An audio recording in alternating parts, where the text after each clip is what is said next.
¿Alguna vez te sentiste vacío, sin propósito y como que tu día no tenía sentido? Bueno, te invito a leer el pasaje porque vamos a hablar sobre este tema. Vamos a ver que Pablo dice en quien tenemos redención por su sangre, el perdón de pecados según las riquezas de su gracia. Y sabes, este pasaje es muy interesante porque el versículo muestra dos verdades y las evidencia de tal forma que no podemos pensar en otra cosa que no sea esto. Fíjate, el pasaje dice: en Jesús tenemos redención por su sangre. Tal vez que este es un concepto que ya vimos varias veces aquí, pero es bueno recordarlo. Esta redención habla del pago por un precio para liberar a un esclavo. Ahora, este es el concepto. Y dice, tenemos redención por medio de su sangre. O sea que el sacrificio de Cristo en la cruz tiene un propósito. ¿Y sabes cuál es? Redimirnos. Habla acerca de liberarnos. ¿Ahora de qué? De nuestro pecado, de nuestra condena.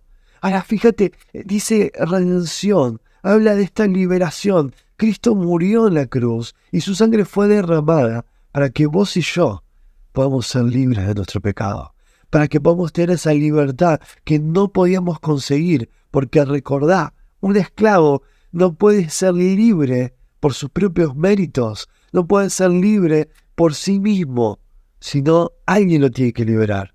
Y sabes, este pago lo hizo Cristo en la cruz.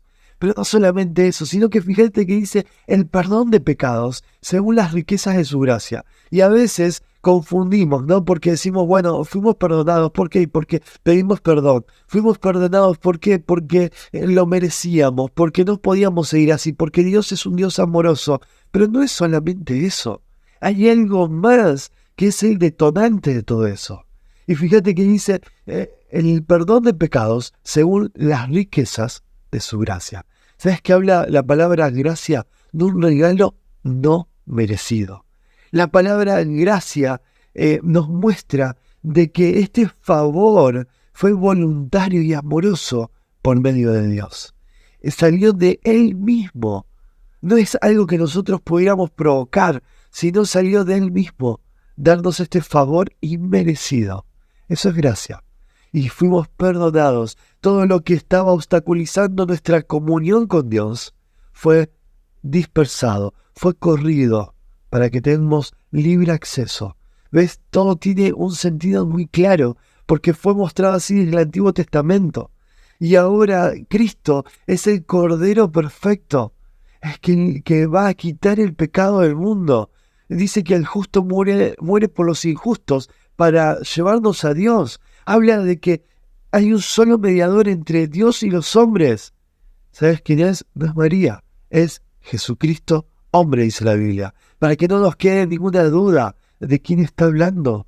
Ahora, fíjate que Cristo va a pagar el precio por nuestro pecado y nos va a perdonar, pero en ningún lado nos va a mostrar de que hay obras que nosotros tenemos que hacer para ser salvos. Se termina ahí. Y después dice, y todo esto no fue porque si no es que a Dios se le escapó esta situación y trató de emparcharlo, remediarlo. Dice, todo estaba de acuerdo a su propósito para con nosotros. En su soberanía, todo esto que iba a pasar estaba contemplado. Y fíjate, eso muestra un amor tan grande, sabiendo lo que va a pasar y aún así amándote y amándome. Y dice, y todo esto, eso hay un propósito. Y nosotros, siendo judíos, dice Pablo, que creímos primero y ahora luego ustedes, que creen después, todos juntos formamos un solo cuerpo, somos un solo pueblo, para adorar, honrar y glorificar a aquel que nos salvó. Y fíjate cómo termina el pasaje, esto es impresionante, porque si te queda alguna duda, Pablo lo vuelve a aclarar. Y dice, ustedes también, dice que escucharon las palabras del Evangelio, dice, de salvación, y habiendo creído en él, dice, fuiste sellados por el Espíritu Santo de la promesa. Claro, fíjate, dice, ustedes que escucharon el Evangelio, que escucharon la palabra de verdad, que creyeron en él, fueron salvos, fueron sellados con el Espíritu Santo para aquel día. Ahora, no sé si me entendés lo que quiero decir. Está diciendo, ustedes que escucharon la palabra, que escucharon el Evangelio, que creyeron en él, y no dice, hicieron buenas obras, sino dice, fueron sellados. ¿Sabes qué habla acerca de ese sello? Y dice, ya está, está garantizado, está aprobado. ¿Sabes qué habla? Habla de que ese sello marca de que esto es legal, de que es correcto, de que hay alguien que lo avala. Y dice, esto ya es así. Ustedes que escucharon el Evangelio, que creyeron en el Evangelio de salvación, en Él, en Cristo, para salvación, fueron sellados. Y ahora, en ese día de la redención absoluta, ustedes ya son salvos. ¿Sabes para qué?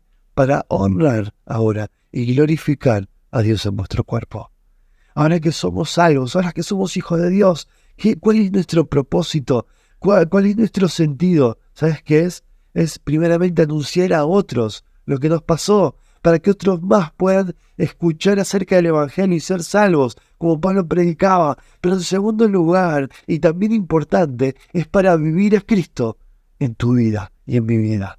En cada cosa que digo, que pienso, que hago, que veo, que escucho, que mi vida refleje a Cristo para la gloria de Dios Padre. Espero que este pasaje haya sido bendición.